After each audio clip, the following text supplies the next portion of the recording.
কিন্তু আশা করি প্রত্যেকেই ভালো রয়েছো। আজকে ক্লাস 11 জৈব রসায়ন অজৈব রসায়নের তোমাদের ফার্স্ট সেমিস্টারের ভোকেশনালের কেমিস্ট্রির মূলকের তুল্যাঙ্ক ভার সম্পর্কিত আলোচনা। আশা করি ভিডিওটি ভালো লাগবে। এই তুল্যাঙ্ক ভার থেকে তোমাদের কিন্তু একটা প্রশ্ন আসবে।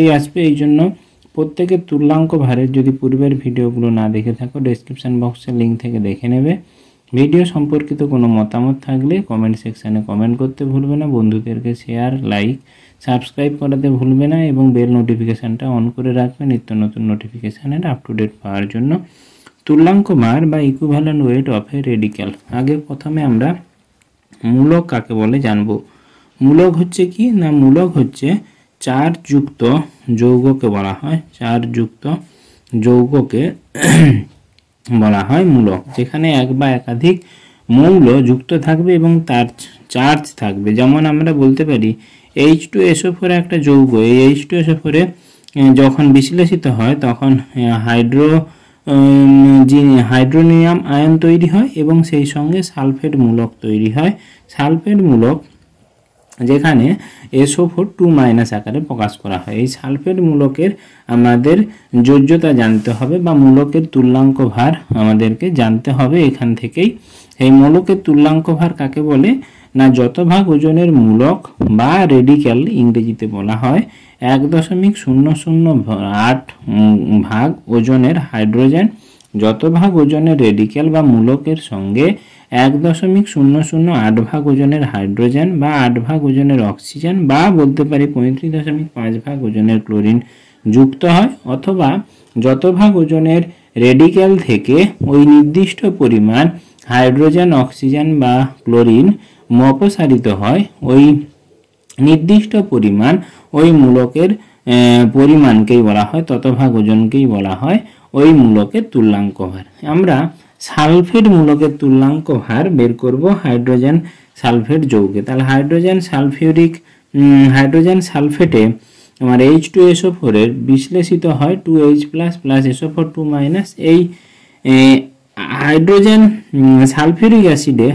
সালফেটে আণবিক ওজন কত না, হাইড্রোজেন সালফেটের আমরা আণবিক ওজন প্রত্যেকেই জানি যে 98 গ্রাম। কি করে বের করতে হয় সেটাও আমরা প্রত্যেকেই জানি যে এখানে দুটো হাইড্রোজেন রয়েছে, হাইড্রোজেনের প্রত্যেকের ওজন 1, 2 × 1 সালফেট রয়েছে একটি, অর্থাৎ এখানে কিছু নেই বলতে সালফেটের ওজন হচ্ছে 32।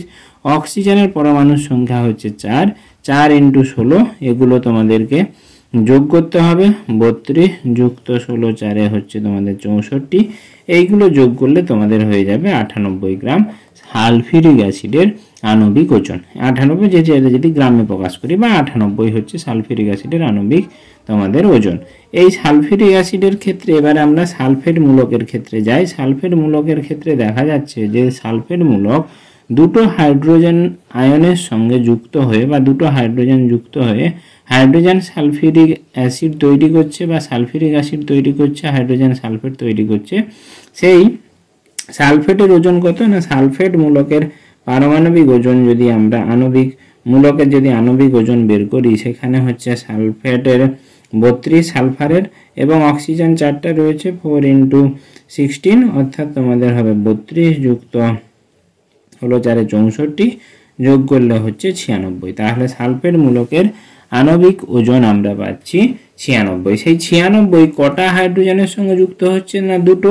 তাহলে কি করতে হবে না, সালফেট মূলকের তোমার তুল্যাঙ্ক ভার বা ইকুইভ্যালেন্ট ওয়েট তুল্যাঙ্ক ভার কত হচ্ছে না, যতগুলো হাইড্রোজেন যুক্ত হচ্ছে সেই সংখ্যা দ্বারা ভাগ করতে হবে 2, অর্থাৎ তোমাদেরকে ডিভাইডেড করলে হবে 48, অর্থাৎ সালফেট মূলকের SO4 2- এর তুল্যাঙ্ক ভার হচ্ছে তোমাদের 48। তাহলে বোঝা গেল কি করে সালফেট মূলকের তুল্যাঙ্ক ভার বের করলাম। এরকম করে নাইট্রেট মূলকের তুল্যাঙ্ক ভার বের করা যাবে। নাইট্রিক অ্যাসিডকে বিশ্লেষিত করলে H+ NO3-। এই নাইট্রেট মূলকের তোমাদের কি হচ্ছে, একটা হাইড্রোজেন যুক্ত হচ্ছে। তাহলে নাইট্রেট মূলকের তোমার আণবিক ওজন কত হবে, নাইট্রেট মূলকের আণবিক ওজন হচ্ছে নাইট্রোজেন 14, অক্সিজেন হচ্ছে 3টে রয়েছে 16 × 3 অর্থাৎ 14 যুক্ত 16 3 48 যোগ করলে হবে 4 8 12 2, এখানে 4 1 5 1 62, অর্থাৎ নাইট্রেট মূলকের তুল্যাঙ্ক ভরের আণবিক ওজন যত সেটাই হবে নাইট্রেট মূলকের তুল্যাঙ্ক ভার। অর্থাৎ NO3- এর তুল্যাঙ্ক ভার তোমাদের কত হবে? তুল্যাঙ্ক ভার হচ্ছে তোমার ওই 62, অর্থাৎ বোঝা গেল প্রত্যেকের।